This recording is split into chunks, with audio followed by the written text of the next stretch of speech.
But here's what I learned. Traction is critical. But if you don't do traction the right way, you get lost in this sustainability mindset, right? Like just keep the money coming in, keep the money coming in. You're not working with the right people and you find yourself in this place where you don't even feel good about what you're doing, right? Because you're not helping the right people. You're not helping the people that you really are meant to elevate and empower. That lesson took me about a year. Then I started to think about who's my ideal customer? What's my wedge? Like, what makes me different? What makes me the reason you're like, I'm hiring her and no one else? Welcome to Career Coaching Secrets, the podcast where we talk with successful career coaches on how they built their success and the hard lessons they learned along the way. My name is Davis Nguyen, and I'm the founder of Purple Circle, where we help career coaches scale their business to $100,000 years, $100,000 months, and even $100,000 weeks.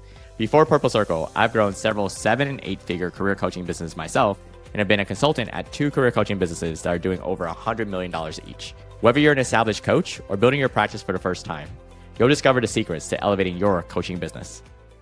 Welcome to Career Coaching Secrets Podcast. I'm Pedro, and today I'm joined by Laurie Brewer from Glow Up Consulting, who has spent over a decade turning bold startup visions into scalable, profitable realities across multiple industries. What sets Laurie apart is her end-to-end founder-first approach, where she doesn't just deliver strategy, but actually embeds herself in the entrepreneurial journey, designing tailored solutions that fuse operational excellence with innovation.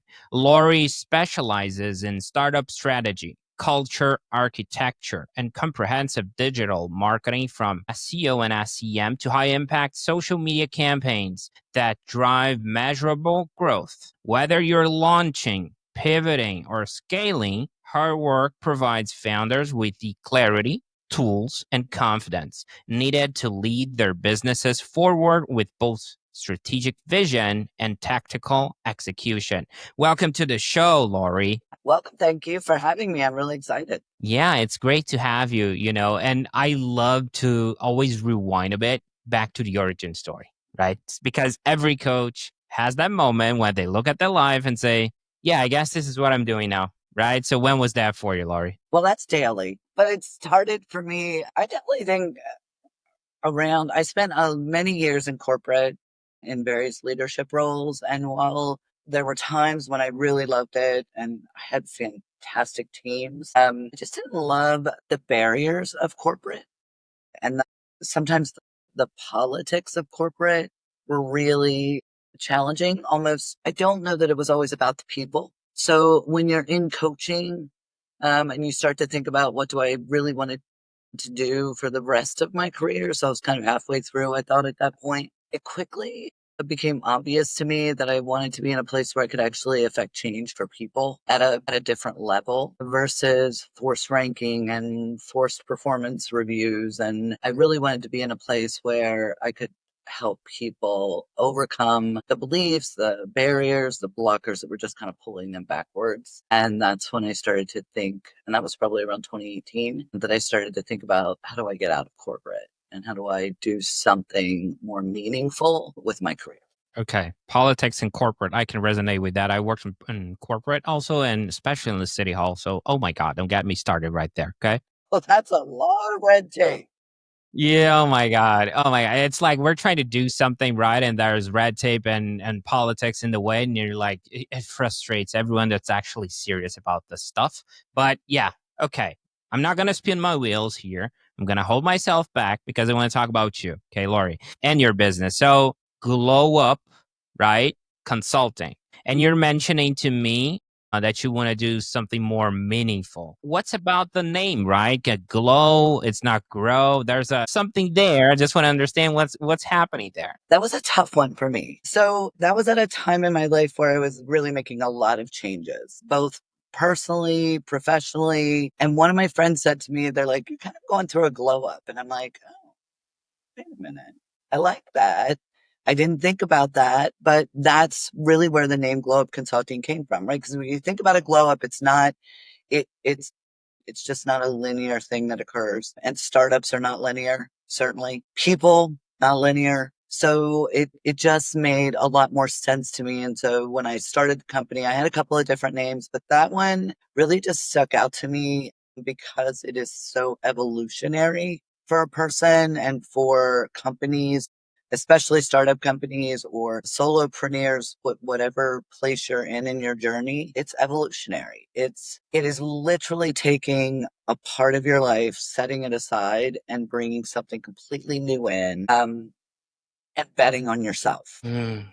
And I like that. Interesting. Yeah, it sounds like, the feeling I have, it's like you mentioned, it's not A to B, it's more like a flow state. It's Yes. something that organically happens and you're like in a glow area or something like that. I think that's very interesting. Now, I have the feeling like I have the need actually to ask you something because you were in corporate, okay, and you're like, okay, this is not work anymore. I gotta take a look at something different. I want to understand the shift, right? From in the coaching space specifically, from I'm helping people to I'm building a real business around this, And that shift, I'm not sure if it's the first paying client. I'm not sure if it is the first invoice, the LLC, you name it, the moment you grab the hat of a coach and you put it on. So when that work, how did that play out for you? It's interesting you say it that way. Like, what is the actual moment? I have this thought that it's a mindset shift.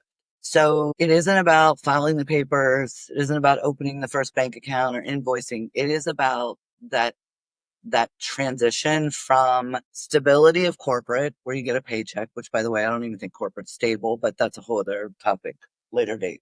But it is a safety net. Like corporate is a safe, people feel safe because they're collecting a paycheck and they have benefits and they feel like retirement, like they're working towards that. The reality of entrepreneurship is you've got to take a jump without a safety net. And that the only thing that protects you is your capacity and ability to believe that you can do it. And then start to execute, build a plan and execute. For me, I think that probably the mindset shift started in about 2020. And I was doing a little bit of solo coaching offline. I was still in corporate. And I finally just came to the realization that when I would get up and log in to my laptop for work, I was in a constant state of dread. What's coming?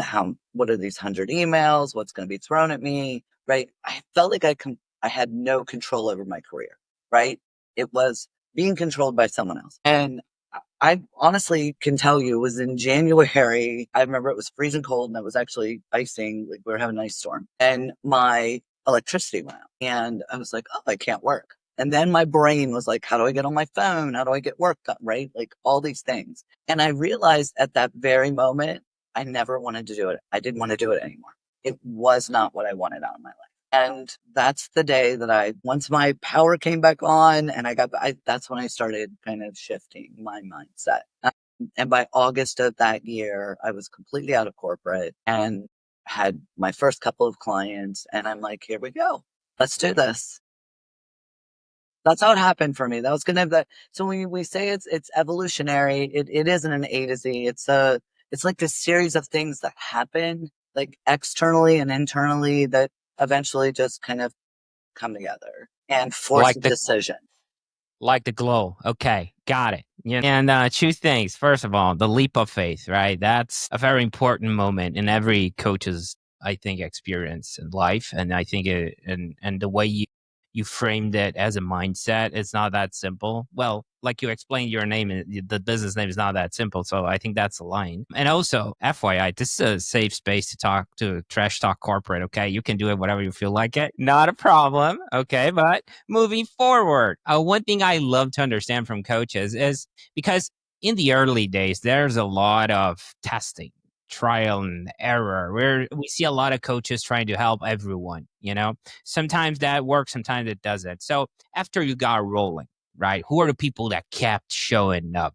The ones you realize, okay, this is my tribe. I like that.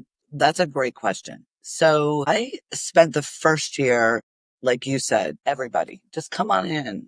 Like I can help you. And then you come to the right because it's about sustainability, right? It's about traction and sustainability. But here's what I learned. Traction is critical. But if you don't do traction the right way, you get lost in this sustainability mindset, right? Like just keep the money coming in, keep the money coming in. You're not working with the right people and you find yourself in this place where you don't even feel good about what you're doing, right? Because you're not helping the right people. You're not helping the people that you really are meant to elevate and empower. That lesson took me about a year. Then I started to think about who's my ideal customer? What's my wedge? Like, what makes me different? What makes me the reason you're like, I'm hiring her and no one else? And who are those people for me? So I spent like probably month 10 through 13 of my business really narrowing my niche to who I wanted to work with, who I wanted to focus my attention on, who I wanted to market to. I was doing some startups, I was doing some small business, some solopreneur, some different things. And I realized that while I could do it and it made money, I wasn't taking myself to the place I thought I would go when I left corporate. It still wasn't feeling really good every morning. So once I started to narrow into the startup space, that took me down a different path. And I ended up, I'm not industry specific. So in startups, I'll work in tech, I'll work in telehealth, crypto. It doesn't matter to me. Startup is startup for me. It's more about the strategy and the operational framework and execution and the finance and all of it. It's all the same. Now, the investors are different. They wear different hats, but that's also a different topic. So I the more that I got into it, the more I realized that women in this space really were struggling to get in front of investors, struggling to tell their story, struggling to create a table, so to speak, for themselves, right? I say this a lot, I say it over and over. I truly believe that men are innately born to compete and women are innately born to compare. When you are born with the compete mindset, you're not afraid. You just go, right? You'll walk into a room full of people. Sometimes you give a terrible pitch. Sometimes you give a great pitch. You don't care. Just keep going. Women get a rejection and it shuts them down, right? They're like, oh, wait, maybe I shouldn't be doing this. Maybe this isn't the right thing. I'm going to go back to corporate. I'm going to go back to government. I'm going to go back. And that is where I really started to realize I could make a change, is helping women to overcome this belief system that pushes them into a safe space versus pulling them into a space where they're willing to take risk and build. And then I started to work a lot more with female founders. I still work with male founders, don't get me wrong. I enjoy working with them. But where I feel sometimes the most reward is when I watch a female founder hire her first person because she's beyond traction now. She's scaling. She's making her first $100,000. She's got her first $30,000 a month. What lights me up on the inside? I love success for everyone and I give the same commitment to every person that I work with. But there is something unique about watching women transform that I really love. Obviously, you're in the same place. Now, what I would love to understand is how do those female founders usually find you, marketing wise? So, I'm going to be honest when I tell you I hate lead generation. Well, I hate owning it. I like it. I just don't like owning it. I actually have a really good friend and also a business partner that has been in marketing for a long time. So she and I work together a lot on the strategy. I'd like to automate it a bit more, especially now that I want to launch the Smart Girl Society, which is really just all for female founders. That's 100% for women. And we're working on building an app and doing some other things. So that's the business that I'm really going to be focused on. How do I lead gen? I'm very clear on Okay. my ICP. So, I know with the wedges, the sorry, what was community. that? So that's where I want to focus. Okay. Now, what I would love to do is an exercise here for you to walk me through, okay, from the point of view as a client. Like, let's pretend, and you can pick the program. You maybe have several offers, but let's pretend I got in contact with your team or yourself, went through the sales process. Okay, there's alignment. I'm like on being onboarded. Okay, so walk me through the experience from my point of view as a client. How would that look like to work with you? So all of the clients on board through me, there's a bit of due diligence at the front end to make sure that we're a good fit. I meet with every client for 30 minutes to an hour before I ever agree to work with them. Because alignment with what I'm offering is one thing. Alignment with me as a coach, as a consultant, that's a different thing. So The first thing is I spend 30 minutes to an hour with a new client before we solidify the deal. Then I will negotiate their terms, what they're looking for, be very clear on it, understand that process. That's pretty seamless for them. We go through the contract piece, we set our schedules. I'm clear on here's the timeline, here's deliverables, here's the expectations, here's what I need from you to be successful, and here's what you'll get from me. And then I usually never let more than 7 days pass before our first actual meeting starts. I make sure I have the capacity to support them and I understand the expectations. So once we start to work together, once contracts are signed, which is the easiest part, well, not the easiest, but you know what I mean. That's the easy part. Then we work together based on their needs. Some people want to work with me weekly, which is fine. Some are like, let's meet every 2 weeks, or I will make a recommendation based upon what they want to accomplish in whatever period of time. I'll say, look, this is what I recommend we do. And then the process is pretty seamless at that point. We meet, I have communication models in place. We centralize everything on a platform, updates, Notion. I use Notion for dashboarding, but I also use Monday.com. So those are my two tools. We have Slack community, Discord. So it's all pretty clean and seamless. They have access to me and I have SL around if you text me or if you message me, like I'll get back to you within 4 to 24 hours, depending on how they engage with me. So I think my process is pretty clear. I'm very good about status and updates and progress. I'm also very clear. Like if they're not pulling their weight, then I will immediately set a meeting and say, okay, look, this isn't working. I need this from you. You agreed to give it to me and you're not. So if we need to cycle back a little bit and wait for you to get to a good place, great. But I mean, usually Pedro, I'm pretty blunt. I don't know if you've noticed, but I just say things. Just come down. There's no gray area with me. It works. It doesn't work. If it's not working, why is it not working? What do we need to do to fix it? And there are times when I've actually been 3 months into an engagement and said, this isn't working. And they're not Okay. changing. So if you're not going to change behaviors, then I can't help you because that's what you brought me in for. So I think that's my onboarding process is pretty clean. Everything is seamless. Everything is digital. It's easier for me from a storage perspective, also from an audit and compliance perspective. It's easier for me too. That Okay. answer your question? I don't know if Yeah, it did. it does. No, it does. And I'm gonna have a follow-up one, but for those who didn't caught that, the SLAs, that's the service level agreement. Okay, that's a Yes, corporate I'm jargon. sorry. No, I get that because I work in corporate too as well. Okay, so just clearing out for people who didn't caught that, I do have a follow-up question as I was mentioning. What are the outcomes that me, an onboarded client, should be expecting from Glow Up Consulting? Well, that depends. So that's a good question. We'll just use one example. I have several clients that will come to me because they're trying to obtain funding. So they've maybe had some seed funding and now they want to go to that next level of funding. I will at that point work with them to understand where are they in the product roadmap and the product journey, right? You have an MVP. What's your traction look like? Are we at a place for scale? Have you already met the investor requirements for the original seed round? Where'd the seed round come from? And then I will start to work with them on product development, product evolution, road mapping. There are times when I'll step in as a COO in the short term to help them get operational framework around what they're doing. Because sometimes they'll get money and they're moving, but they have no foundation. You can't scale without foundation. So some of the first things I'll do is evaluate the overall business structure, operational framework, financials, all of it. My goal is to make sure that they have a solid business foundation in order to scale. That looks and feels different. How much money do they want? What investors are we going after? What is your industry? So it can shift and change, but most of it is I'll spend a week doing discovery, then I'll come back and I'll say, here's the areas of opportunity we've got to fix in order for you to go to this next level of investor strategy they want to get to, or funding strategy, I should say. And then I'll work to get them there. So either leading the people that already exist, or if they're really small operation, I will do the work. I'll actually go in and execute, share the outcomes, build the dashboards. A lot of people aren't even measuring things. They're like, we're making money, so we're good. No, we're not good. Yes, making money is good. I'll give you that. Yes, we're going to give a green or gold star for that. But you have no idea why you're making money, where you're making money from.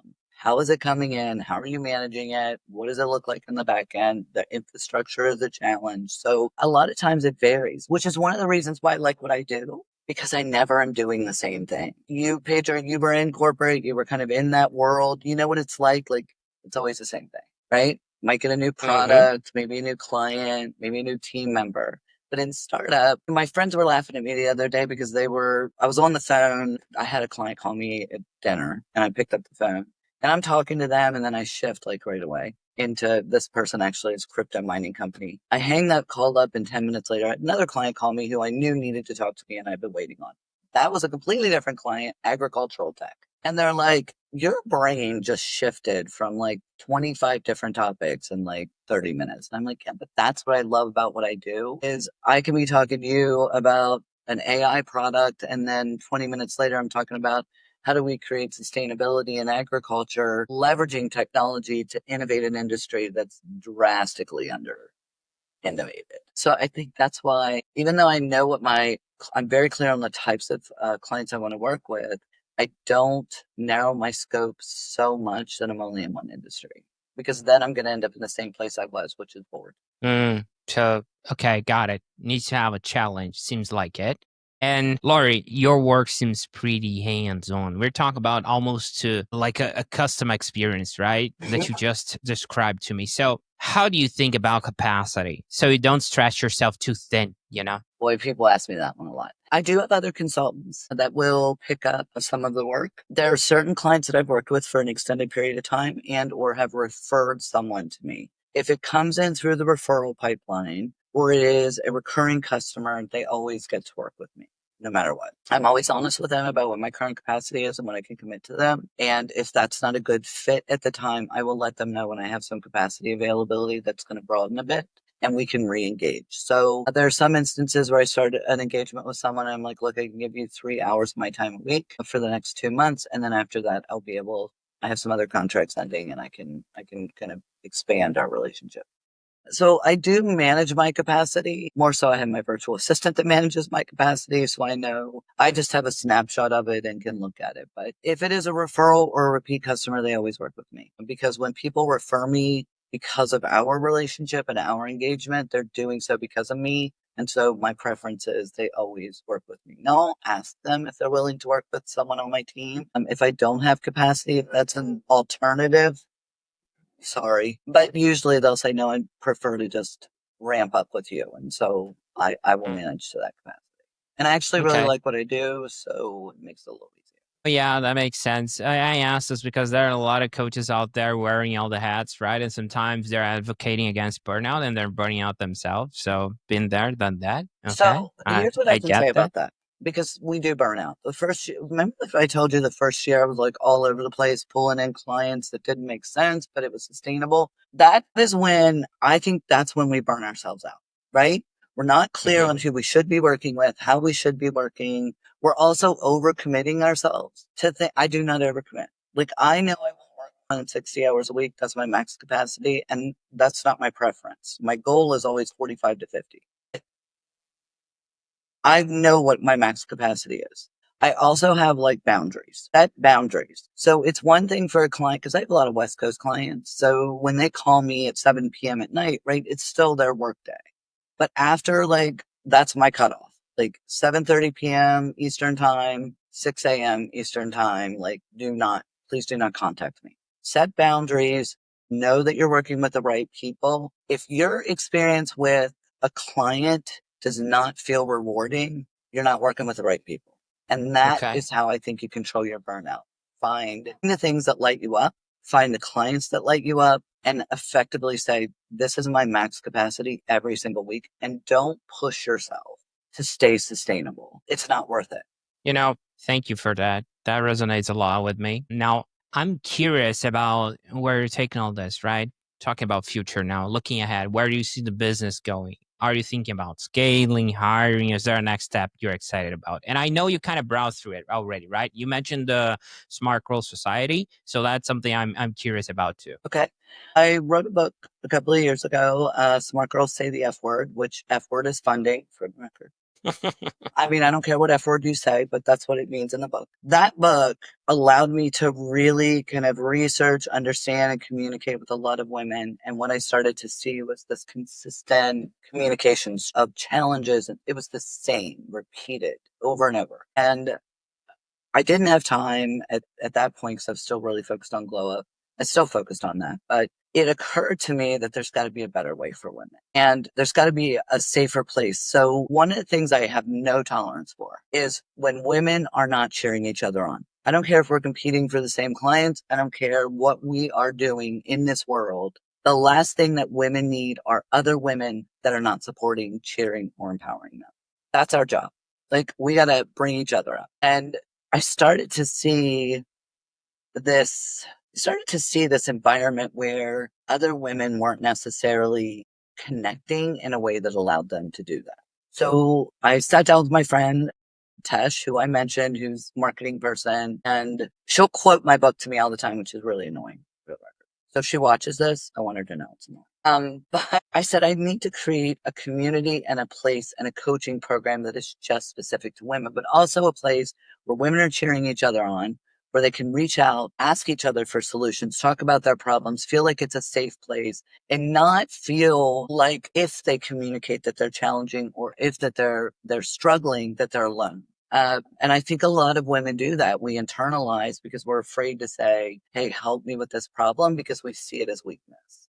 But I actually think the ability for women to collectively work together is where the strength comes from. And that's how I started to think through how do I build this and what do I call it? And that's where I came up with Smart Girl Society. So it's for any woman who is in whatever path they're on, whether it's entrepreneurship, solopreneurship, a career where they want to grow and scale and they don't know how to get there. This is about learning from other women that have been through in the trenches, but also in a very structured way that allows them to build, grow, evolve their competencies, their capabilities, their skills, and do so in a place that is safe, nurturing in a way. Because I can tell you, I spent my first year not talking to anybody about the ups and downs of my business. I just heads down was like, and then I would beat myself up and say, "You're not doing it. It's not working. You're going to fail." And I would allow myself to believe that. And I want a place where when you get to that place and you jump into this community of women and are like, "You're not failing. This happens. Like this is what you need to do. Let's get out of your own head. Let's help you move forward." That is the goal of Smart Girl Society. So that is heavy on my focus for 2026. 2027 is actually where I've been spending a lot of my time in designing the application and what that looks like, and the framework, and just getting ready to think about lead generation as we head into like May, June. I have a question for you because I've been having a lot of guests and they have, I wouldn't say it's the same idea. It's more like about the community and specifically towards the gender, right? The women society and all of that. And I don't hear that as much from men, right? So why do you think that's almost like a need to create that community for women? Because it sounds like the opposite is what you told me, right? It's like, hey, I hate when women don't cheer them up themselves, and all that.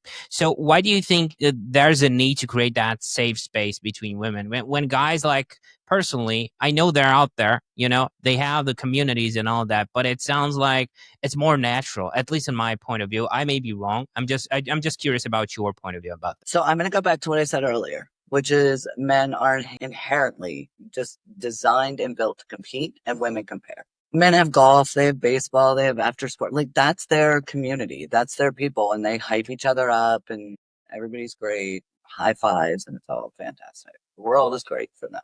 Women are different. Like, don't get me wrong, we have our girls, and we do things. If you could view two different experiences, so if you were a fly on the wall, for lack of a better term, with a group of men and a fly on the wall with a group of women, the conversations that occur are so completely different. Well, men are all about how great Pedro, don't take offense to this. Men hype each other. Women don't always do that. Now, my friend group hypes, but when you're in business, when you're building a business, and sometimes you're a solopreneur and you're sitting at home and you're on your laptop, who's hyping you? Right? So I think that sometimes with women, and our just incessant need to compare ourselves to other women, we're forgetting what makes us unique. What makes us us? How do we differentiate ourselves in the business world? How do we differentiate ourselves in our personal lives? What makes us unique? And I don't think women are really great at doing that for themselves. And men, I don't think care, but women do, right? Women do need to know what is it, not for validation, but for motivation.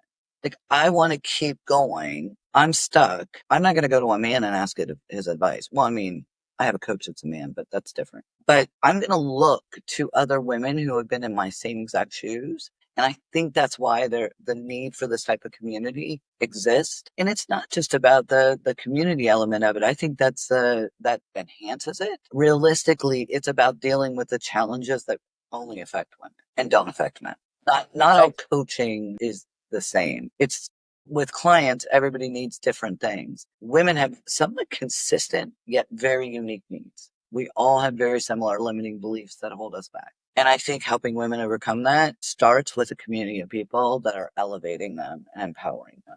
That's my answer. I love that. Okay.